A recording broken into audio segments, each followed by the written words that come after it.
नमस्कार जय Jagannath food kitchen को आपण को बहुत बहुत स्वागत। आज मु आपण नरम मुलायन मुसमुसिया आलू पकोड़ी नहीं आसी आशा करुँची आपण को ये रेसिपीटी निश्चय भल लगे। चलतु स्टार्ट करवा आज रेसिपी। देखो मु 3टी मीडियम साइज आलू को धोईकी चोपा छड़े देती ताकू आमे भल भाव ग्रेटर द्वारा कोरी नेबा। आलू को कोरिबा समय रे गोटे जगह पानी और से पानी रे टिके लूण पकई देथिबा। यह करबा द्वारा आलू कला पड़िबनी। एटा होची प्रथम टिप्स। एहीपरी भाव में मु 3टी जाक आलू को भल भाव कोरी नेली। देखो मो आलू जमा भी कला पड़िनी। एबे गोटे जगह नेबा से जगह रे मु गोटे बड़ गिना बेसन नहीं।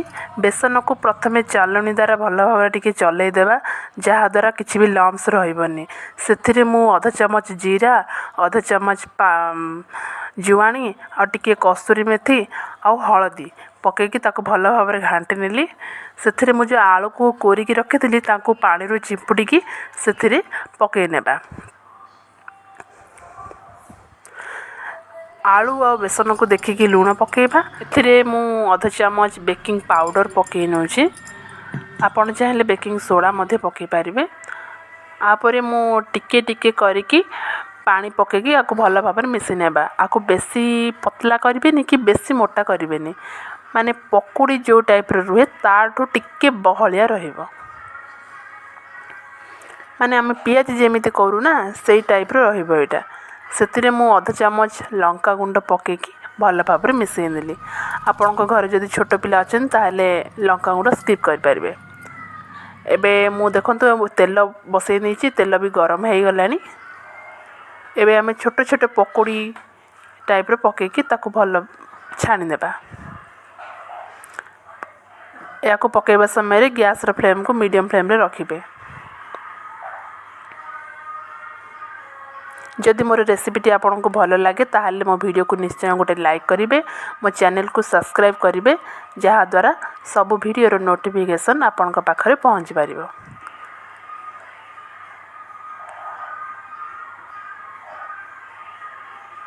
देखंतु हमर पकोड़ी हेई आसिलानी। एबे आको आमे बाहर करि नेबा।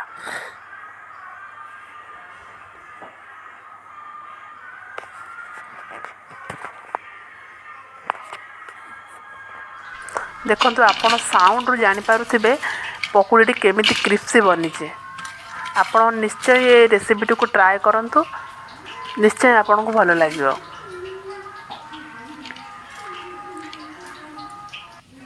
एहीपरी नुआ नुआ वीडियो देखिबा पई मो चैनल को सब्सक्राइब करंतु और पाखरे थिबा बेल आइकन को क्लिक करंतु जहाँद्वारा सब वीडियो नोटिफिकेशन आपण पाखरे पहुँच पारिबो।